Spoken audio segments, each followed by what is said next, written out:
Assalamualaikum warahmatullahi wabarakatuh.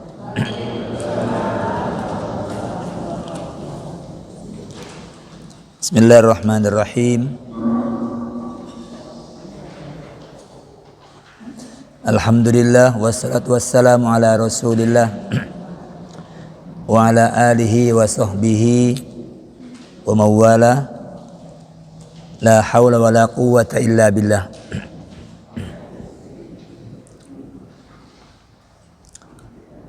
Amma ba'du, subhanaka la ilma lana illa ma 'allamtana innaka antal alimul hakim. Allahumma arinal haqqa haqqan warzuqna husnat tiba'i wa arinal batila batila warzuqna husna jitinabi.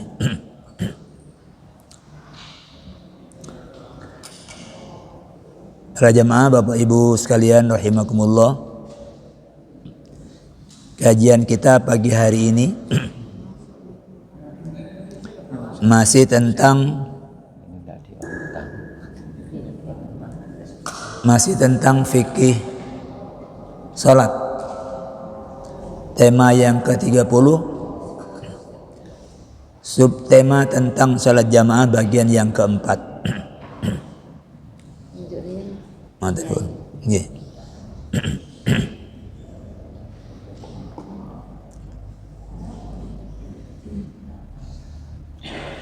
Pada kajian yang lalu kita sudah membahas tentang hubungan imam dengan makmum, di mana makmum wajib mengikuti imam. Pagi hari ini kita akan bahas tentang di mana posisi imam dan di mana posisi makmum. Ada 3 item yang akan kita kaji pagi hari ini. Yang pertama,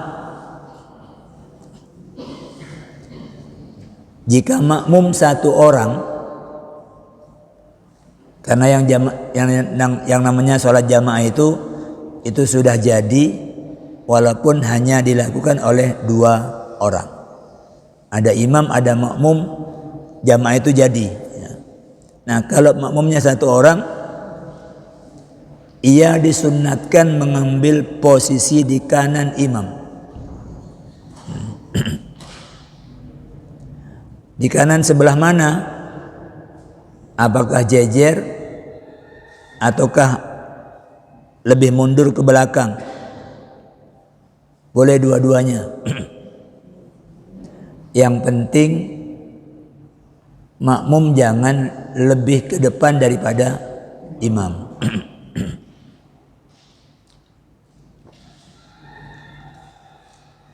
Jika lebih dari 1, mereka disunnatkan mengambil posisi di belakang imam. Maka kalau terjadi ada jamaah sudah dimulai dengan 1 makmum yang dia ambil posisi di sebelah kanan, lalu datang makmum menyusul, maka yang menyusul itu dapat memberi tahu kepada yang makmum yang di sebelah kanan itu dengan sentuhan, supaya dia kemudian mundur ke belakang.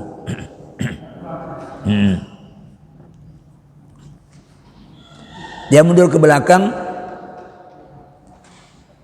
dalam saf yang rapat dan bentangan yang seimbang,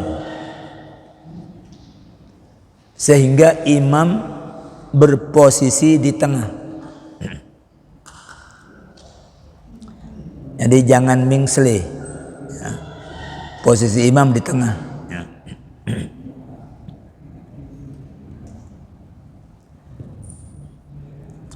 Berkenaan dengan ini, Jabir bin Abdullah pernah bermakmum kepada Nabi di suatu perjalanan. Ini perjalanan dalam rangka peperangan. Nah, ia berdiri di kiri beliau, di kiri Kanjeng Nabi. Lalu beliau menggesernya ke kanan, ya.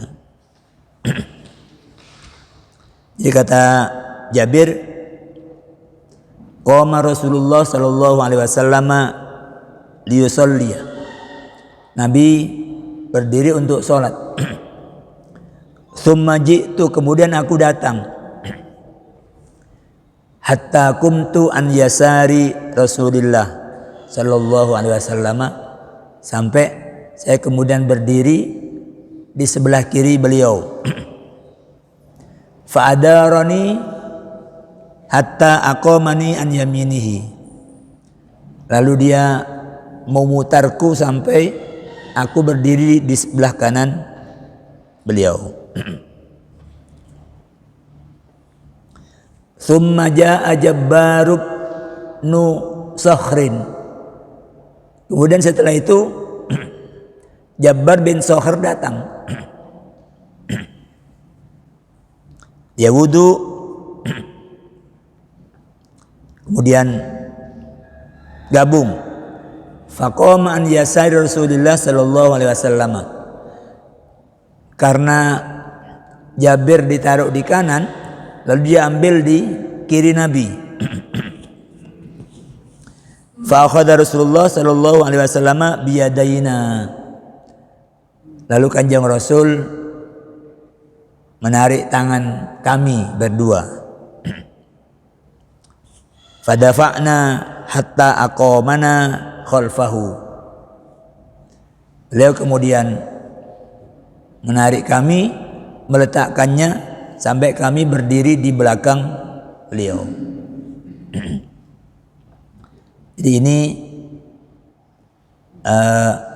kaifiyah tentang posisi imam dan makmum. Imamnya diikhtiarkan ada di tengah. Kalau makmumnya lebih dari satu sampai jumlah yang tidak terbatas. Sedangkan kalau cuma berdua, makmum posisi di sebelah kanan imam.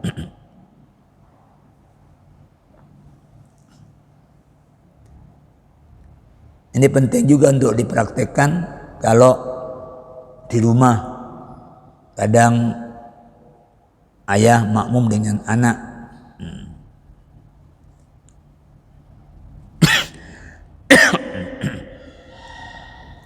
Nah, mengenai saf yang rapat dan membentang seimbang, Abu Hurairah meriwayatkan sabda Nabi, kata beliau, wasitul imamah, posisikan imam itu di tengah.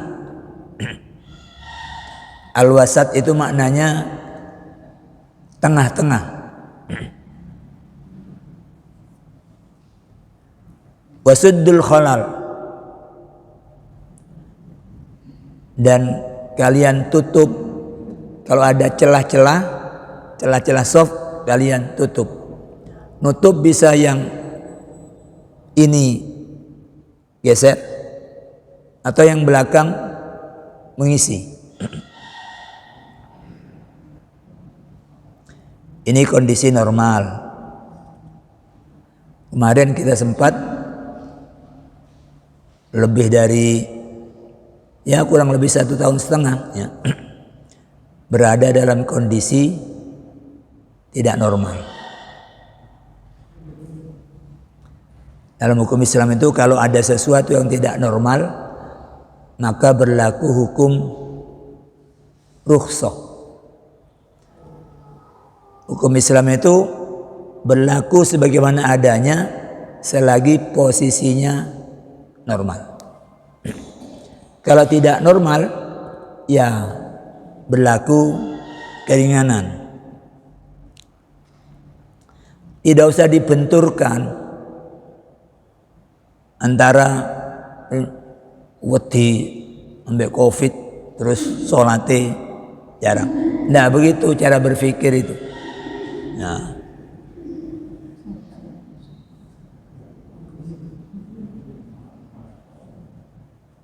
cara berpikir sudah seperti itu. Agama ini Allah kehendaki mudah. Kalau orang tidak bisa pakai air, tidak usah berpikir apa-apa, tak kira mati ndak.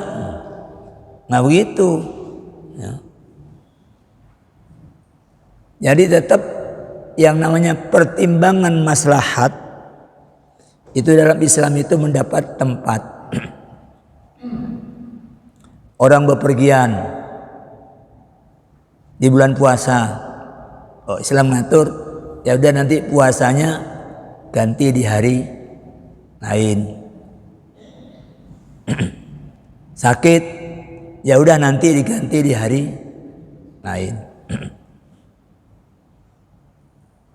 Jadi jangan paksa aja, masih tidak kuat dipaksa aja. Nah begitu. Tuh, Allah menghendaki kemudahan, tidak menghendaki kesulitan. Oke. Yang kedua,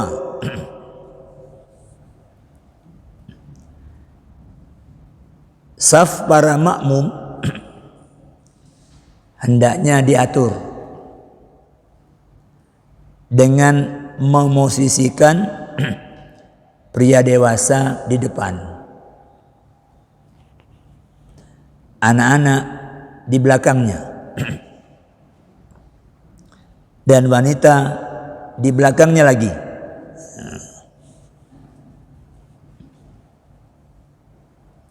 Jadi sholat jamaah itu bukan pokoknya kumpul,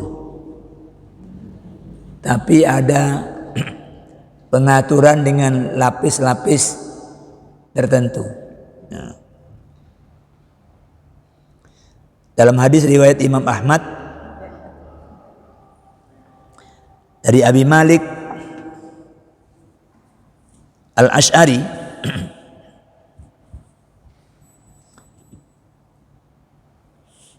dia menyatakan bahwa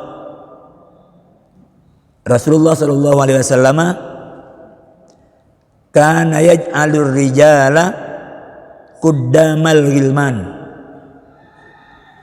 Kanjeng Rasul itu menjadikan laki-laki berada di depan anak-anak. Wal ghilmanu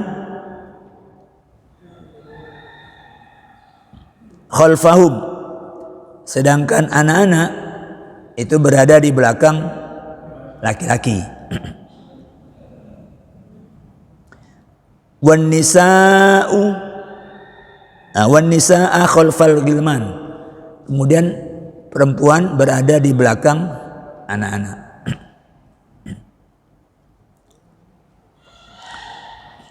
Ini Nabi atur demikian itu bahkan dalam jumlah jamaah yang sedikit. Itu tetap aja yang namanya aturan-aturan ini diterapkan walaupun jumlahnya sedikit. Jadi jangan karena jumlahnya tidak banyak terus perempuan bersejajar. Enggak, tetap ini berlaku.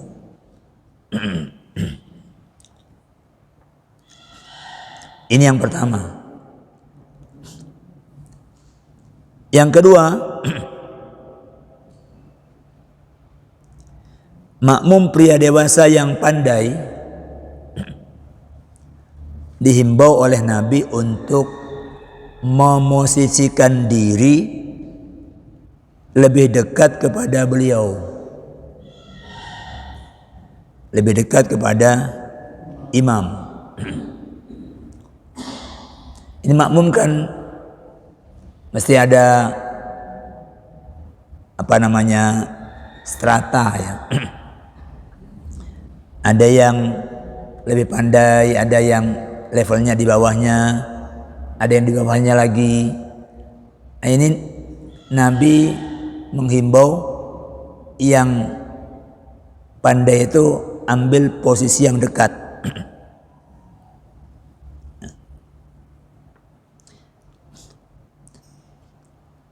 Kemudian disusul oleh mereka pada level di bawahnya.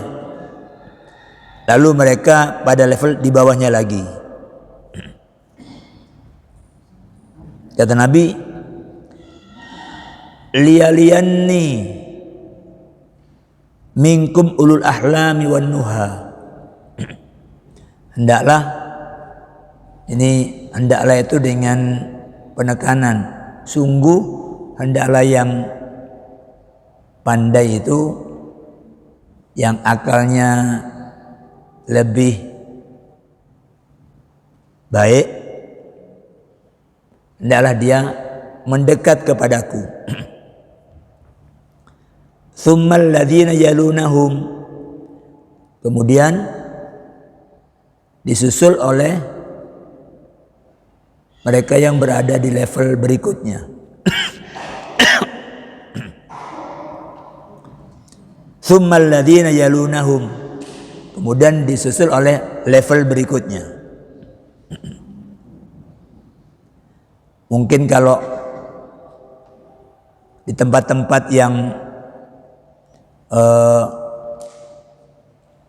sekolah atau perguruan tinggi, nah itu anak-anak yang tingkatnya lebih tinggi itu di depan, habis itu di berikutnya dan di berikutnya.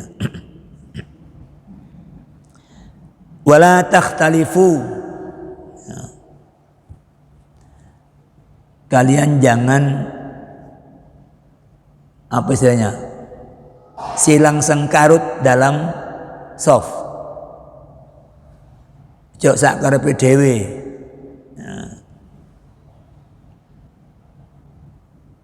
Fatakhtalifa qulubukum, nanti hatimu juga akan bersilang sengkarut.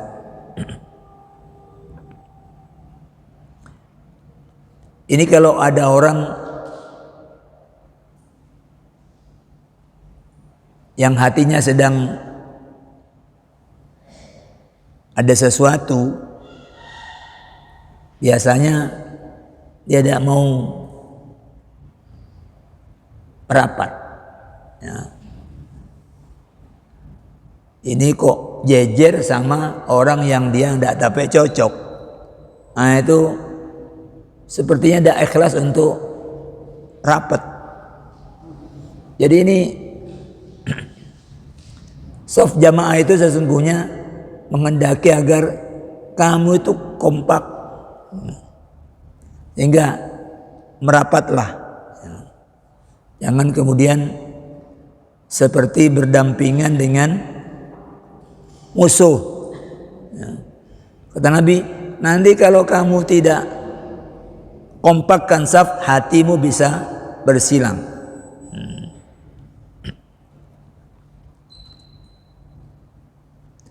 Wa iyyakum wa hausyatil aswaq. Lo ingatkan para makmum untuk menghindari keadaan yang berjamaah tapi seperti kerumunan di pasar. Orang berkerumun di pasar itu kan nggak ada tak dewe-dewe, ngumpul tapi enggak teratur itu namanya berkerumun. Ya so diatur. Nah, ini orang sholat jamaah jangan seperti itu. Sebelahmu tuh saudaramu. Sama-sama sedang menghadap kepada penciptamu. Sama-sama sedang mengharap ampunan dari dia. Jadikan salat berjamaah itu media untuk menyelesaikan belenggu-belenggu yang biasa muncul dalam kehidupan sosial. Jangan terus ketok ikin nih, us aku kono ae. Ya. Iki sudah mulai. Ya. Cobalah duduk sebelahnya. Nanti assalamualaikum warahmatullahi wabarakatuh. Terus salaman. Mari. Karena kata Nabi, bersalaman itu bisa yadhabil ghillu an qulubikum. Belenggu-belenggu di hatimu itu bisa hilang.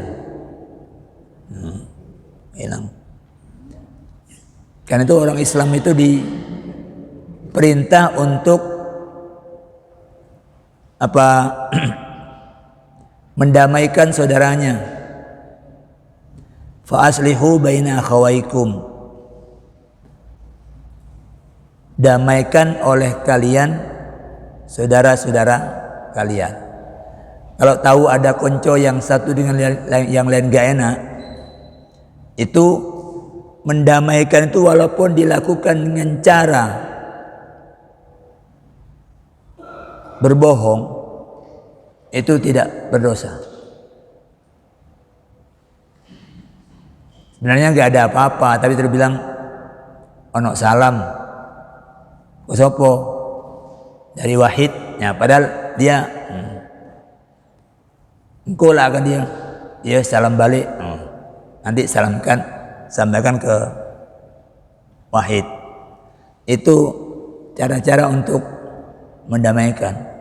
Jangan malah ditambah ditu.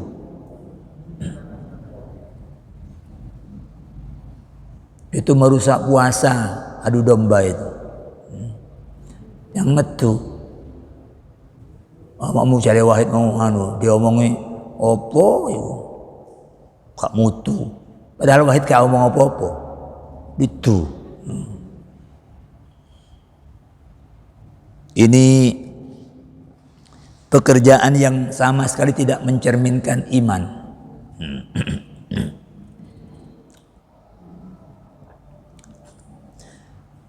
Kata Anas bin Malik,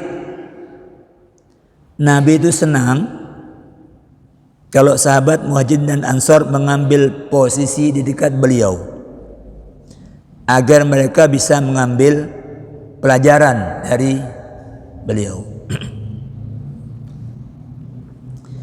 Karena Rasulullah sallallahu alaihi wasallam yuhibbu ayyaliyahul muhajiruna wal ansaru liyakhudhu minhu. Jadi kalau Muhajirun itu kan ini dari sudut keislaman dia lebih dulu. Ya.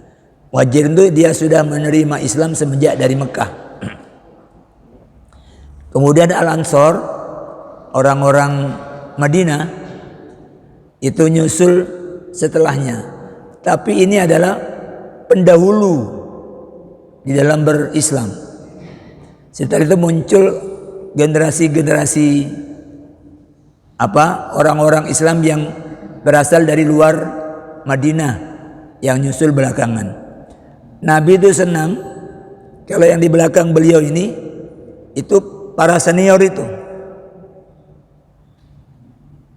Karena dia sudah terbiasa memperhatikan apa yang Nabi lakukan, sehingga dari peristiwa sholat jamaah dia bisa mendapatkan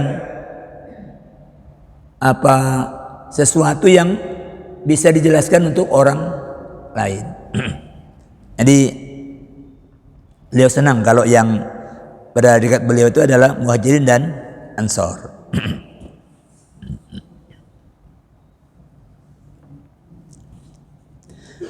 Wal hikmatu fi taqdimi haula, hikmah dari mendahulukan orang-orang yang pandai, memprioritaskan tempat yang dekat untuk orang-orang yang pandai, liyakumu bitambihihi, itu agar mereka dapat memberikan koreksi. Idza akhta'a, kalau imam itu keliru. Kan imam juga orang, bisa saja keliru. Bisa keliru bacaannya, bisa keliru jumlah rakaatnya, bisa keliru lupa tidak tahiyat awal. Nah itu kalau yang dekat itu orang yang punya pemahaman lebih baik, nah keuntungannya dia dapat mengoreksi imam kalau imam keliru. Tapi kalau yang pintar jauh di belakang, kata ngoreksi, ya, kaiso, ya, sing ngarep are-are. Jadi itu salah satu hikmahnya.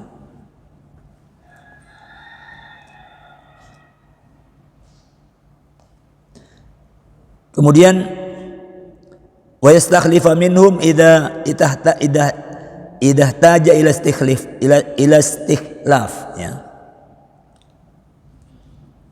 Dan orang-orang pandai itu dapat mengganti imam jika perlu penggantian.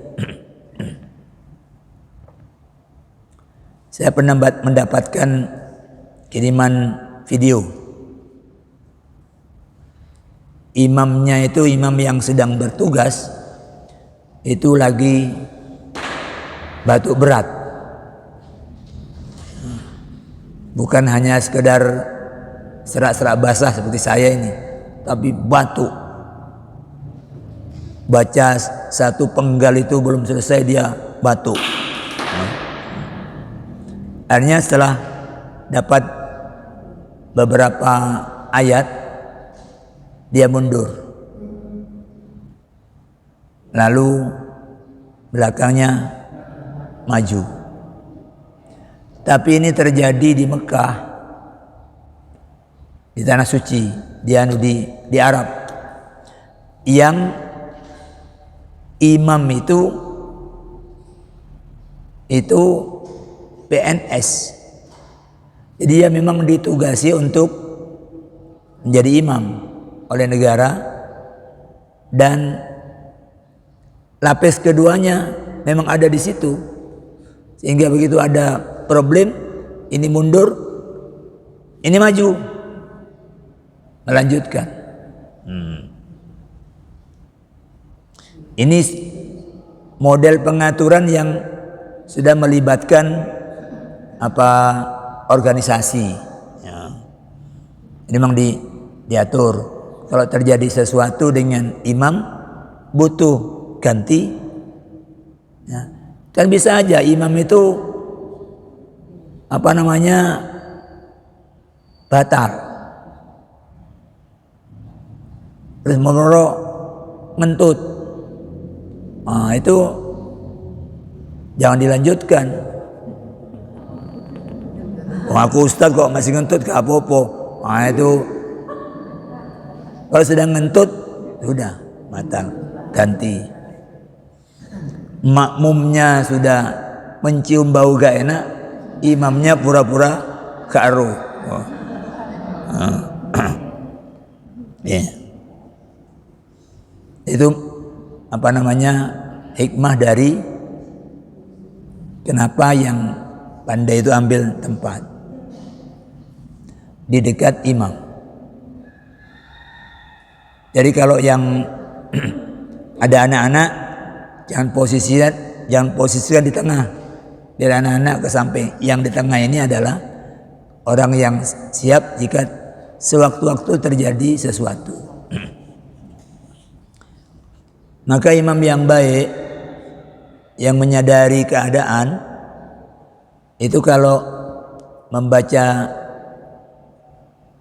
surat, itu jangan baca surat yang kira-kira orang di situ nggak ngerti.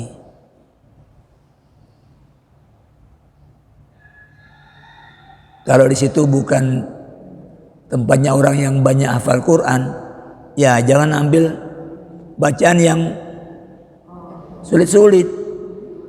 Yang umum orang tahu, andai kata dia keliru, belakang itu bisa koreksi. Kalau enggak, menengkape. Kalau yang dibaca itu yang sulit. Jadi imam itu perlu perhatikan keadaan. Oke. Yang ketiga, makmum masbuk atau yang datang terlambat, ketinggalan, hendaknya mulai bergabung dalam sholat jamaah setelah posisinya ada dalam shaf.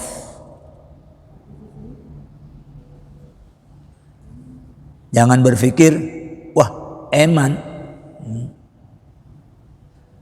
seperti yang dilakukan oleh Abu Bakar.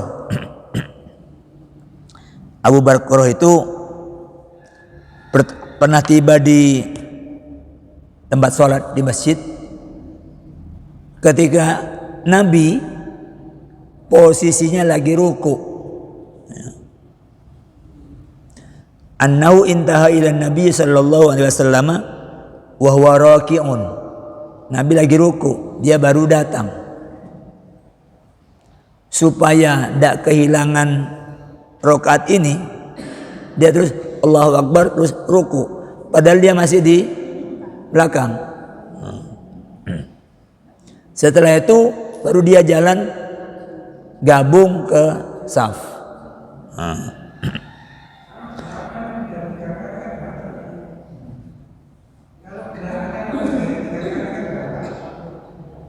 Saya tidak begitu jelas. Oh, tidak apa-apa. Ya. Jalan itu kalau ada hajat, tidak apa-apa.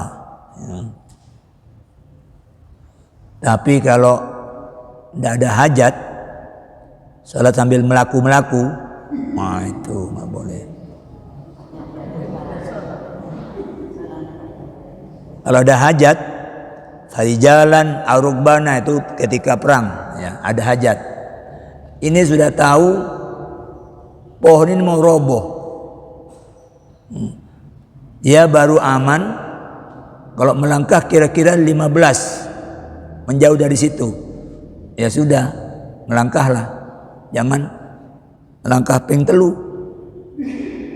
Terus engkau mana ping telu? Setelah roboh, ya.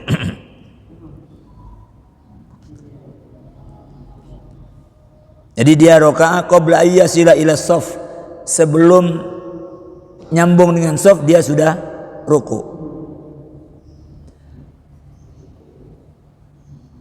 Fadzakara dzalika lin-nabiy sallallahu alaihi wasallam. Kemudian dia ceritakan kepada Nabi apa yang dia alami tadi itu. Masuk, Nabi ruku, terus Allahu Akbar, terus ruku. Setelah itu dia baru maju. Kan lumayan ini. Yang dipikir dia lumayan, gak ketinggalan rokaat yang sedang berlangsung itu. Kalau dia masih jalan, oh Nabi selak sami Allahu liman hamidah kauman. Ya. Sing penting gandol dhisik, mari ngono baru cari kursi. Enggak. Ini Nabi menyatakan, setelah dia ceritakan kepada Nabi menyatakan, zadakallahu hirsan wala ta'ud. Nabi mendoakan, mudah-mudahan damba kamu untuk mendapatkan jamaah Allah tambahi. Artinya orang ingin untuk mendapatkan fadilah jamaah yang kamu punya itu, mudah-mudahan Allah tambahi. Tapi cara kamu tadi itu jangan kamu ulangi. Maknanya kalau ingin nggak kehilangan, ya datangnya lebih awal. Jangan datang pelan-pelan, sinuk buri kono, lok mari kono melaku. Itulah Nabi, itu jangan kamu ulangi.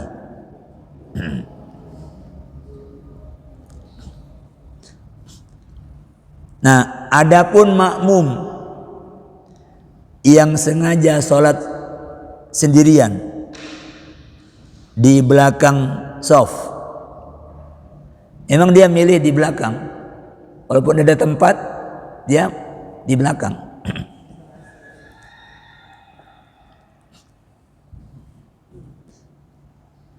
Dan minimal dia sholat di belakang itu 1 rakaat penuh. Ya. Apakah di awal atau di akhir? Sudah 1 rakaat baru kemudian gabung, atau ambil sholat di belakang di rakaat terakhir. Setelah itu kan jamaah sudah buyar. Maka menurut Imam Ahmad bin Hanbal, penghulu mazhab Hambali, sholatnya tidak sah.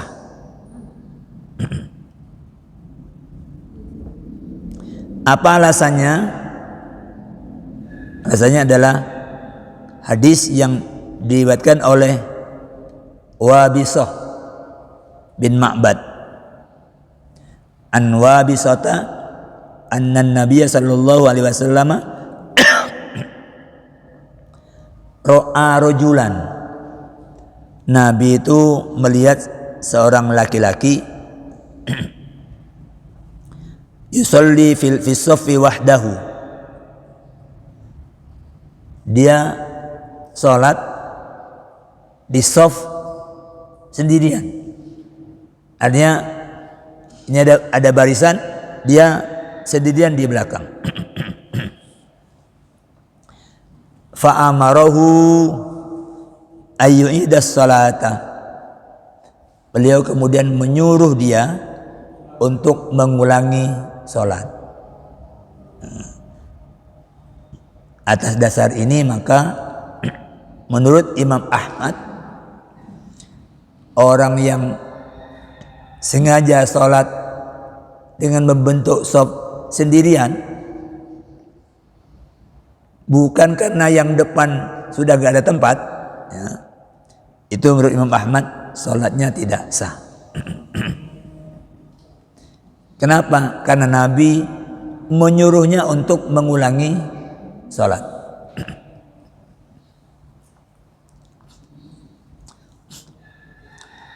Kata Imam Syafi'i, pendapat yang tidak mensahkan sholat sendiri di belakang shaf ini terjadi karena perintah Nabi untuk mengulangi sholat dipahami secara tersurat.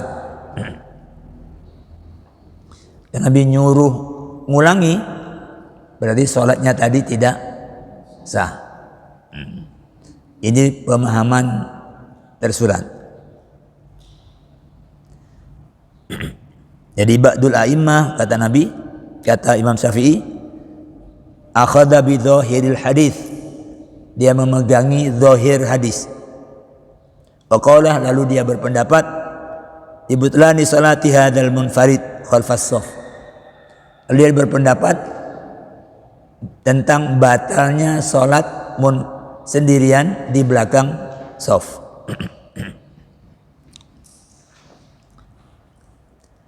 Sedangkan jumhur ulama memandang,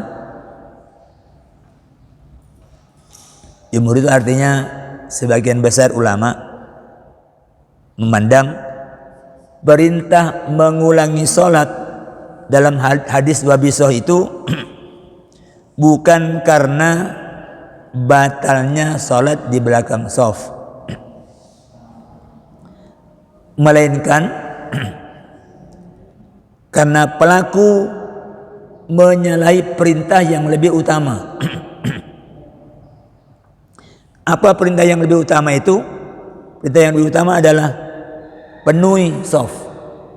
Jangan biarkan ada shaf yang kosong.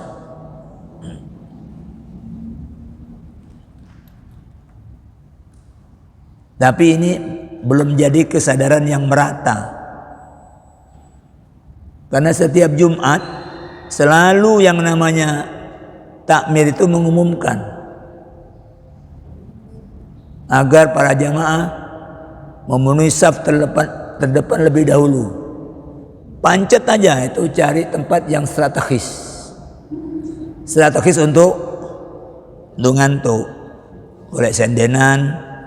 Nanti begitu khutbah mulai, tidak lama dia kemudian hilang.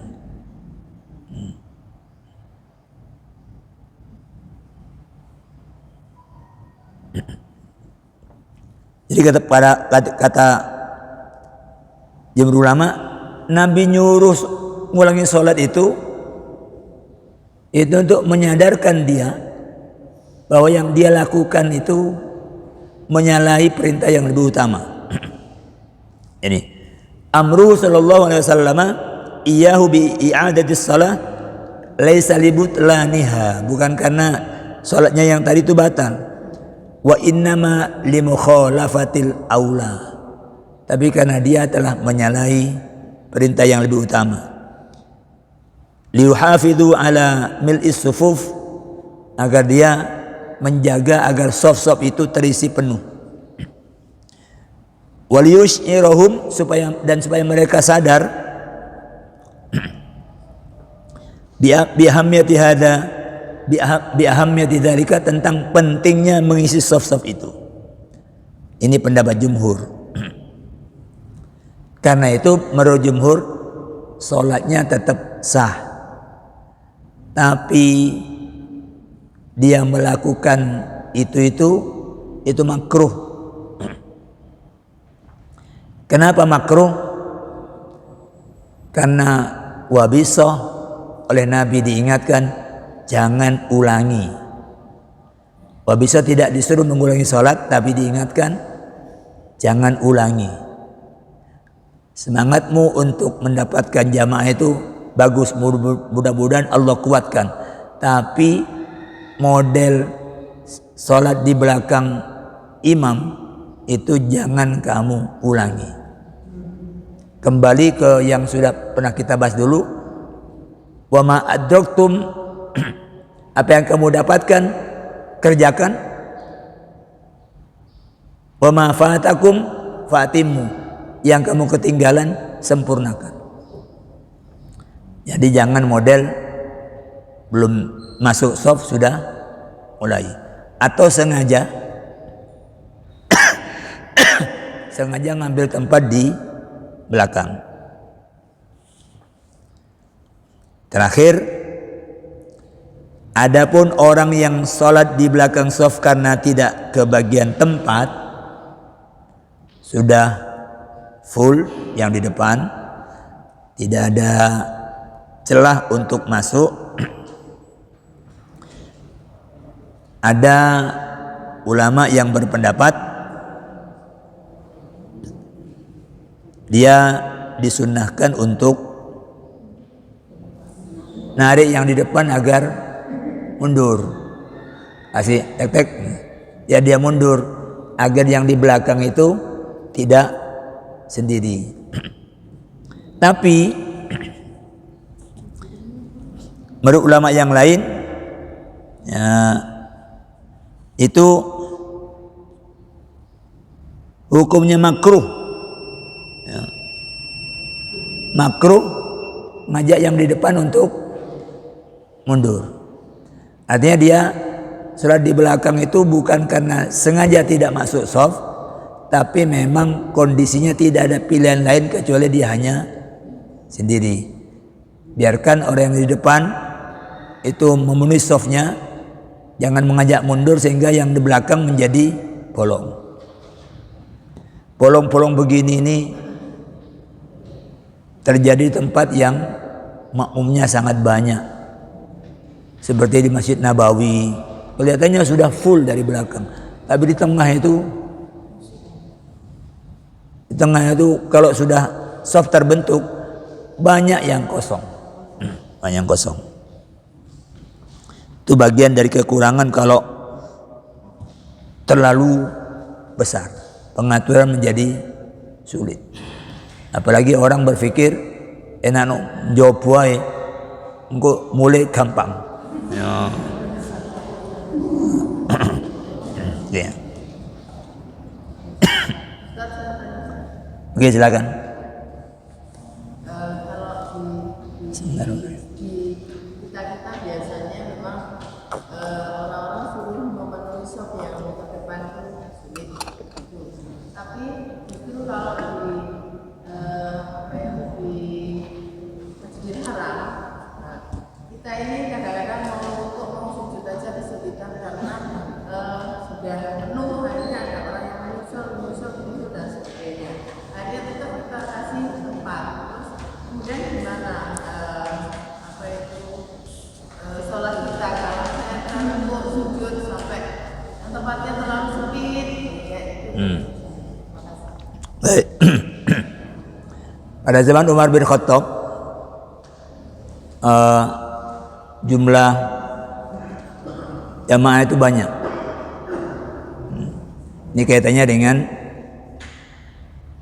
jumlah yang banyak sehingga kemudian tempatnya menjadi sempit. Bagaimana? Umar menyatakan, kalian jangan sholat di jalan, masuk. Karena jalan itu fasilitas umum, jangan ganggu hak orang lain. Masuk, walaupun kamu nanti sujud di punggung saudaramu, nggak apa-apa.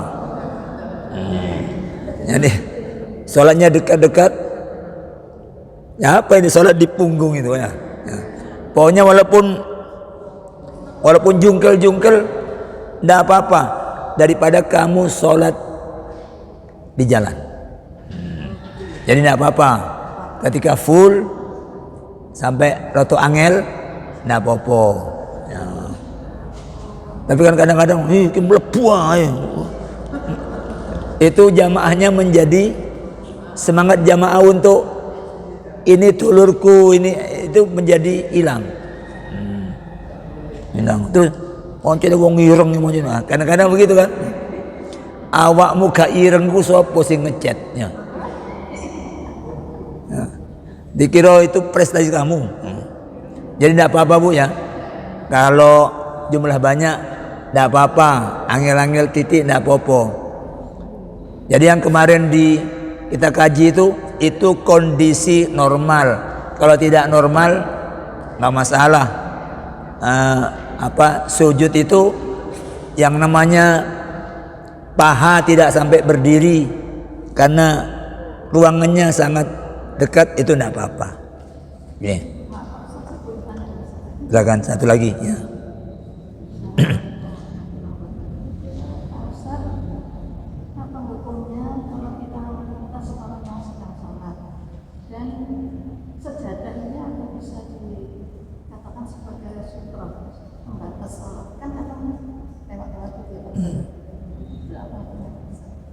Ya, melintas di depan orang sholat itu hukum dasarnya itu haram. Ya, haram. Nabi menyatakan kalau orang itu tahu buruknya orang melintas di depan sholat, dia akan menunggu walaupun sampai 40 tahun. Kalau dia tahu buruknya itu. Tapi mana itu yang namanya depan yang tidak boleh dilintasi itu. Ya. Para ulama berpendapat, ya sebatas ruang yang diperlukan untuk orang sholat. Nah ini susahnya kalau masjid itu besar. Masjid itu kalau besar itu angel. Nah, apalagi di daerah tawaf itu, orang kan setelah selesai kan tawaf, tapi ada orang yang masih sholat sunnah. Angel itu, ya, sudah tahu itu tempat tawaf, orang masih sholat sunnah di situ. Akhirnya ada yang dilangkai, bukan hanya dilangkain dasi itu. Ya. Jadi kalau kita punya pengetahuan, baiknya nunggu sampai tawaf itu tidak harus melangkai orang sholat.